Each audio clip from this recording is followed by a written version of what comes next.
യഥാർത്ഥ മിഷൻ ചൈതന്യത്തോടെ അനേകരിലേക്ക് ശുശ്രൂഷ മനോഭാവത്തോടെ കടന്നു ചെല്ലുന്ന പുരോഹിതരാവുക. ദൈവസ്നേഹത്തിന് വേണ്ടി മുറിയപ്പെടുവാനും ദൈവമക്കൾക്കായി സ്വന്തം ജീവൻ പങ്കുവയ്ക്കാനുമായുള്ള പൗരോഹിത്യം. Mary Mata Major Seminary is a home made of love and dreams. That every seminarian's heart says loudly, it is a home of joy. വിശുദ്ധ കുർബാന ഇതിനായി ജീവിക്കുക, വിശുദ്ധ ബലിയായി തീരുക.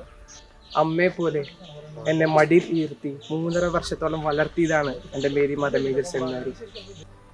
മിഷണറി ആഭിമുഖ്യത്തിൽ വളരാനായിട്ട് വളരെയേറെ സഹായകരമാണ് മേരിമാത സെമിനാരിയിലെ ഫോർമേഷൻ. ഈ 3.5 വർഷത്തെ പരിശീലനത്തിന് ശേഷം എനിക്കും പറയാനായിട്ട് സാധിക്കും, ഈ മേരിമാത എന്നെ ആത്മീയമായിട്ടും ഭൗതികമായിട്ടും ഏറെ വളർത്തിയിട്ടുണ്ട്. മേരി മാത മേജർ സെമിനാരിയിൽ നിന്ന് ലഭിക്കുന്ന വൈദിക പരിശീലനം, അത് ലഭിച്ച വ്യക്തി എന്ന നിലയിൽ അതെന്നിൽ ഏറെ അജപാലിന് ഔത്സുക്യം വളർത്തി എന്നുള്ള കാര്യം എനിക്കേറെ സന്തോഷമുള്ള കാര്യമാണ്. മേരിമാത സെമിനാരി കുടുംബത്തിൽ ഏറ്റവും ആകർഷിച്ചൊരു കാര്യം അതിൻ്റെ വളരെ ഇൻഫോർമലായ കരുണയുടെ മുഖമാണ്. അയോഗ്യരായ ഒരു പറ്റം മനുഷ്യരെ പൂർവ്വം തിരഞ്ഞെടുക്കുന്ന ദൈവത്തിൻ്റെ സ്നേഹമാണ് പൗരോഹിത്യം. ജീവിതത്തിൽ ഒത്തിരി ഓർമ്മകൾ സമ്മാനിച്ചിടമാണ് മേരിമാത. സങ്കീർത്തനങ്ങളുടെ പുസ്തകം 115 അധ്യായം 12 വാക്യം ഇപ്രകാരം പറയുന്നുവല്ലോ: കർത്താവിന് നമ്മെക്കുറിച്ച് വിചാരമുണ്ട്, അവിടുന്ന് നമ്മെ അനുഗ്രഹിക്കും. ഈ സെമിനാരിയെ കുറിച്ച് ഓർക്കുമ്പോൾ ഇതാണ് എൻ്റെ മനസ്സിലേക്ക് കടന്നു വരുന്നത്.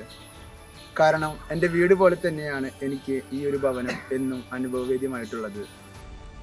മേരിമാത സെമിനാരിയുടെ മൂലധനം എന്ന് പറയുന്നത് മേരിമാത സെമിനാരിയുടെ പരിശീലകരായിട്ടുള്ള വൈദികരുടെ അനുഭവ സമ്പത്തും അവരുടെ ജീവിത സാക്ഷ്യവുമാണ്.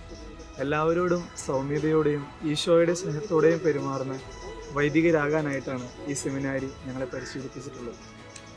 ഈശോയുടെ ഇഷ്ടം നിറവേറ്റുവാനും ഈശോയെ നൽകുവാനും. ദൈവഹിതത്തിനായി കാതോർക്കുന്ന ദൈവജനത്തിന്റെ സ്വരം തിരിച്ചറിയുന്ന ഒരു വിശുദ്ധനായ വൈദികനായിട്ട് എന്നാണ് എൻ്റെ പൗരോഹിത്യ ദർശനം.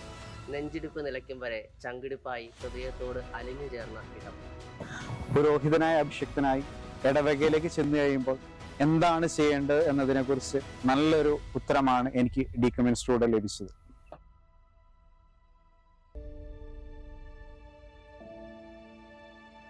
ദൈവത്തെ സ്നേഹിക്കുവാനും ദൈവജനത്തിന് നന്മ ചെയ്യുവാനും ജ്വലിക്കുന്ന ഹൃദയത്തോടും ചലിക്കുന്ന പാദങ്ങളോടും കൂടി ആയിരിക്കുവാനുമാണ് എൻ്റെ പൗരോഹിത്യം.